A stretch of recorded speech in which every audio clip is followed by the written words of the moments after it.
Dostlar selamünaleyküm. ABD İran'ı vurmak üzere ama bunun sebebi anlatılandan oldukça farklı. Bu konuyu biraz geç yorumlayabildim çünkü sayfada yazmıştım. Geçen hafta sonu büyük bir trafik kazası geçirdim. Şükür ki ben de ailemde de bir sorun yok ama araç pert oldu, o kadar büyüktü.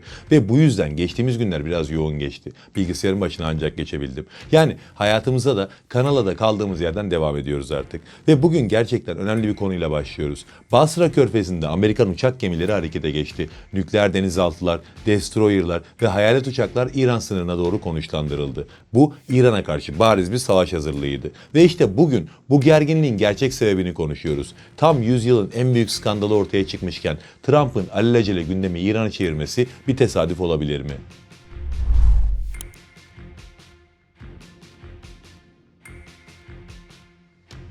2025'in son günlerinde Trump, Epstein dosyaları şeffaflık yasasını imzaladı. Sözde artık hiçbir şey gizli kalmayacaktı. Epstein ağı ile ilgili tüm belgeler eksiksiz şekilde halkın erişimine açılacaktı. 1 Şubat 2026'da beklenen gün geldi. Adalet Bakanlığı Epstein'e dair yaklaşık 3,5 milyon sayfa belgeyi internet sitesine yükledi. Paket devasa boyuttaydı. 2000 video, 180 bin fotoğraf ve onlarca yıl boyunca hazırlanmış savcılık notları kamuoyuna sunuldu. İlk bakışta bu eşi benzeri görülmemiş bir şeffaflık gibiydi. Ama çok geçmeden hava değişti. Bazı kongre üyeleri daha önce kendilerine verilen rakamları hatırlattı. Onlara göre Epstein arşivi 6 milyon sayfadan oluşuyordu. Peki o zaman geri kalan milyonlarca sayfa neredeydi? Kongre üyesi Raskin bu durumu tam teşekküllü bir örtbas olarak tanımladı. Yani her şeyi açıklamış gibi yaparak esas noktaları gizliyorlardı. Adalet Bakanlığı'nın savunması elbette hazırdı. Yetkililere göre yayınlanmayan belgeler mağdurların mahremiyetini korumak için tutuluyordu. Ama bu açıklama şüpheleri gidermedi. Çünkü mağdurların isimleri bile açıktan verildi. Hatta tam tersi suçlananların isimleri gizlendi çoğu yerde.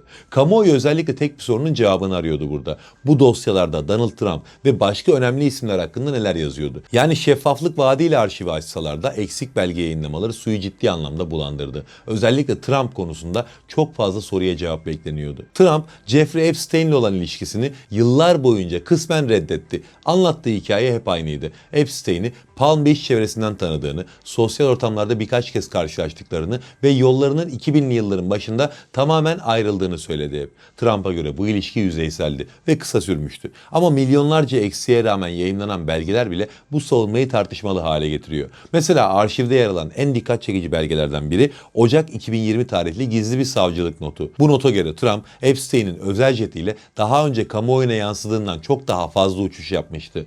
Belgeler 1993 ile 1996 yılları arasında Trump'ın bu jetle toplam 8 kez seyahat ettiğini gösteriyor. Bu uçuşlardan biri ise özellikle öne çıkıyor. Savcılık notlarına göre o uçuşta jetin içinde yalnızca Epstein ve Trump vardı. Bu kayıtlar Trump'ın Epstein'le ilişkisinin sadece sosyal davetlerle sınırlı olmadığını göstermiş oldu. Ki zaten Trump cephesi bu uçuşları tamamen inkar etmiyor. Aksine bu seyahatlerin o dönemdeki sosyal hayatın olağan bir parçası olduğunu savunuyorlar. Ama belgelerin ortaya koyduğu tablo ilişkinin sanıldığından çok daha düzenli ve lojistik bir boyuta sahip olduğunu gösteriyor. Bu da Epstein'in Trump'ın çevresinde ne kadar merkezi bir konumda bulunduğu konusunu gündeme getiriyor. Bunun dışında bir FBI e-posta zincirinde de Trump'la ilgili ondan fazla anonim ihbar var ki ihbarların içerikleri gerçekten mide bulandırıcı. Yani belgeler Trump'la Epstein arasında sanıldığından daha karmaşık bir ilişki ağı olduğunu gösteriyor. Bu ilişkinin bahsedilen suçlarda ortaklık anlamına gelip gelmediği belli değil elbette. Ama suyu bulandırdığı da kesin. Tabii suyu bulandıran tek şey de bu değil. Çünkü Epstein belgeleri manşetleri doldururken Donald Trump kendi sosyal medya hesabından kısa bir mesaj paylaştı. Muazzam bir armada İran'a doğru yola çıktı. Bu cümle gündemin yönünü bir anda değiştirdi. Birkaç saat içinde Epstein dosyaları ikinci, hatta üçüncü plana düştü. Kameralar ve uzmanlar Orta Doğu'ya çevrildi. Ortaya çıkan tablo sıradan bir askeri hareketlilik değildi. Yığının merkezinde USS Abraham Lincoln uçak gemisi yer alıyordu. Ona 3 büyük muhrip eşlik ediyordu. Bu gemilerin her biri Tomahawk seyir füzeleriyle donatılmıştı. Bu da tek bir emirle İran'ın derinliklerindeki yüzlerce hedefin vurulabileceği anlamına geliyordu. Nükleer denizaltılar da bölgeye gönderildi ve askeri hareketlilik yalnızca denizlere sınırlı değildi. Ürdün'deki Amerikan üslerine 35 adet F-15 konuşlandırıldı. Vermont'tan havalanan 6 F-35 hayalet savaş uçağı da bölgeye intikal etti. Bu uçaklar radar sistemlerine yakalanmadan hava savunma ağlarını devre dışı bırakmak için oradaydı. Bütün bu yığınakla birlikte bölgedeki Amerikan asker sayısı kısa sürede 50 binin üzerine çıktı. Bu sadece bir gözlem gözdağı değildi. Bu ölçekte bir konuşlanma gerçek bir müdahale ihtimalini de beraberinde getiriyordu. Yani savaşları bitireceğim vaadiyle gelen Trump bir anda ne olduysa yeni bir savaş başlatma heveslisi haline geldi. Epstein dosyalarının en can yakıcı bölümleri kamuoyuna sunulurken haber döngüsü bir anda savaş ihtimaliyle dolmuştu. Televizyon ekranlarında artık uçuş listeleri değil, füze menzilleri konuşuluyordu. Washington'ın resmi söylemi de tahmin edilen noktada yoğunlaştı. İran nükleer silahı her zamankinden daha yakın. Beyaz Saray'a göre bu yalnızca İsrail için değil, tüm bölge ve hatta küresel güvenlik için ciddi bir tehdit anlamına geliyordu. Amerikan kamuoyuna anlatılan hikaye basitti. İran durdurulmazsa bomba yapacak ve bu bomba zincirleme bir kaosu tetikleyecek. Suudi Arabistan, Türkiye, Mısır, herkes nükleer silah peşine düşecek. Orta Doğu kontrolden çıkacak. Yani kısacası anlamsız bir hikaye kurgulandı ve bir anda bütün dünya bu kurguya yöneldi. Peki zamanlama tesadüf müydü gerçekten?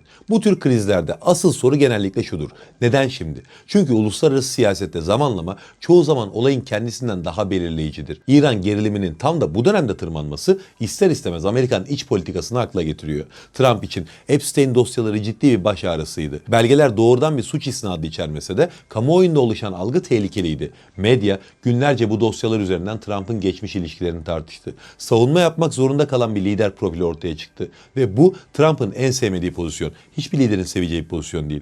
Tam bu noktada klasik bir refleks devreye girdi. Dış politika. Özellikle de sert dış politika. Amerikan siyasetinde bu yeni bir şey değil. Büyük bir dış kriz hem medya gündemini değiştirir hem de lideri yeniden güçlü bir figür olarak konumlandırır. Tehdit altındaki bir dünyada kararlı bir başkan imajı oluşturur. İran'a doğru yola çıkan muazzam armada tam olarak bu etkiyi oluşturdu. Bir anda konuşulan şey dosyalar değil, füzeler oldu. Trump savunmada kalan bir isim olmaktan çıkıp küresel bir krizi yöneten aktöre dönüştü. Kamera karşısında hesap veren değil, hesap soran taraftaydı artık. Elbette bu kesin olarak her şeyin bilinçli bir plan olduğu anlamına gelmiyor. Ama siyasette algıyla gerçek arasındaki çizgi çoğu zaman bulanıktır ve çok incedir. Yani en polyanacı pencereden baksak bile niyet ne olursa olsun sonuç ortada. İç politikadaki baskı azaldı. Gündem tamamen değişti. Yani plan başarılı oldu. Bunu anlamak için de şu soruya odaklanmak gerekir. Amerikan kamuoyu şu an neyi görüyor, neyi görmüyor?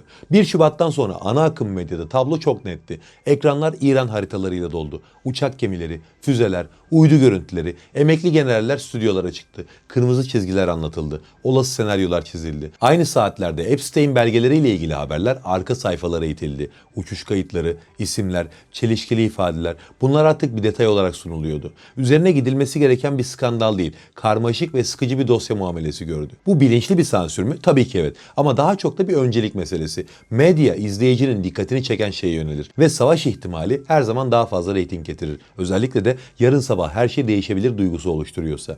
Böyle bir plan çalışmaya başladığında algı yönetimi kendiliğinden işler. Kimse Epstein'i konuşmayın demez ama herkes bilir ki İran gerilimi varken Epstein detayları da izlenmez. Peki ya sosyal medyada durum ne derseniz? İlginç şekilde ABD'de sosyal medyada da tablo farklı değil. İran başlığı altında milyonlarca paylaşım yapılırken Epstein belgelerini didikleyen gazeteciler ve bağımsız araştırmacılar çok küçük bir kitleye hitap ediyor. Gündem büyüdükçe detaylar kayboluyor. Yani esas önemli olan şey daha az konuşuluyor. Yani kısacası konuyu unutturmak için bir yöntem denediler. Hem de çok bilindik bir yöntem denediler. Daha fazla dikkat çekecek bir kriz attılar ortaya ve istediklerini de aldılar. Artık ABD kamuoyu önlerine soslanarak sunulan gündemi konuşuyor ve Epstein meselesini görmezden geliyor. Elbette tarih bu dosyaları unutmayacak. Ama Trump veya bu meseleyle bağı olan diğer elitler günü kurtarmış gibi görünüyor. İnşallah İran meselesi kapandıktan sonra bu konu orada yeniden gündem olur da bunca mide bulandırıcı olayın hesabı sadece ahirete kalmaz. Gerçi Batı için adalet sadece güçlülerin zayıfları ezdiği bir sistem ama neyse bir umut diyelim. Allah'a emanet olun.